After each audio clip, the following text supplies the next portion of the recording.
வணக்கம். நீலா கார்டனுக்கு உங்களை வரவேற்கிறேன். வாங்க எங்கள் தோட்டத்தை பார்ப்போம்.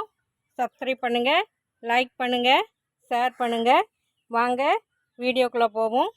இன்றைக்கி என்ன பார்ப்போன்னா, ஆடிப்பட்டம் தொடங்கியாச்சு. இன்றைக்கி விதை போடுவோம். அன்பின் மிகுதியால் பொன்செல்வி எனக்கு விதை அனுப்பியிருக்காங்க. பாருங்கள், அவங்களே அனுப்பி விட்டாங்க. ஒரு 15 வகையான விதைகள் அனுப்பி விட்ருக்காங்க. அதை தான் இப்போ இன்றைக்கி ஆடிப்பட்டத்துக்கு போட போகிறேன். பாருங்கள், இந்த சின்ன பாட்டை தான் எடுத்திருக்கேன். அதில் ஓட்டை நிறையா இருக்கும். உள்ளே அந்த ஓட்டையை அடைக்கிறதுக்காண்டி ஒரு அட்டைகளை போட்டு வச்சுருக்கேன். இந்த மண் எடுத்திருக்கேன், கொக்கோ பிட்டு எடுத்திருக்கேன். தோட்ட மண் தான். அதில் கொஞ்சம் புண்ணாக்கும், கொஞ்சம் வேப்பம் புண்ணாக்கும், கடலை புண்ணாக்கும் வச்சுருக்கேன். அது கொஞ்சம் சத்து, இந்த நாற்றுகளுக்கு சத்து கொடுக்கறதுக்காக வச்சுருக்கேன்.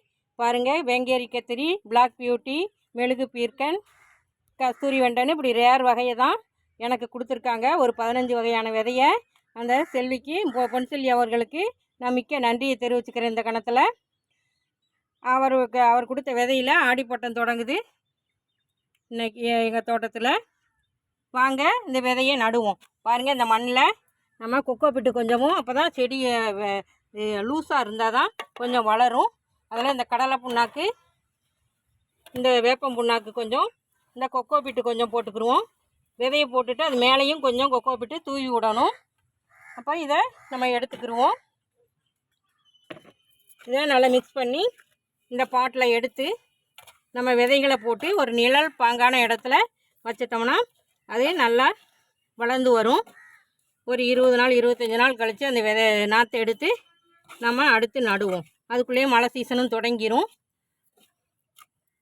ஆடிப்பட்டம் சிறப்பாக வாழ இறைவனை வேண்டிக் கொண்டு நல்லா சிறப்பாக காய்க்கணும் அப்படின்னு வேண்டிக்கிட்டு நம்ம இந்த விதைகளை போடுவோம்.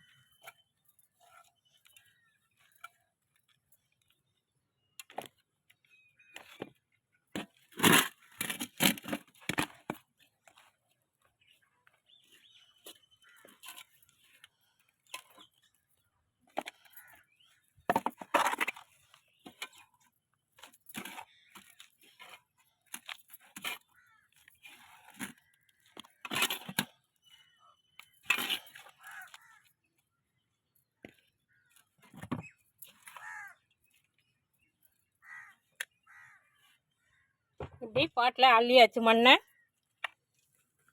ஒரு இதில் வெங்கேரி கத்திரி போடுவோம், ஒரு இதில் பிளாக் பியூட்டி, ஒரு இதில் லைபிங் தக்காளி போடுவோம். அப்புறம் மெழுகு பீர்க்கன் கொடுத்துருக்காங்க, பிஞ்சு வெள்ளரி கொடுத்துருக்காங்க.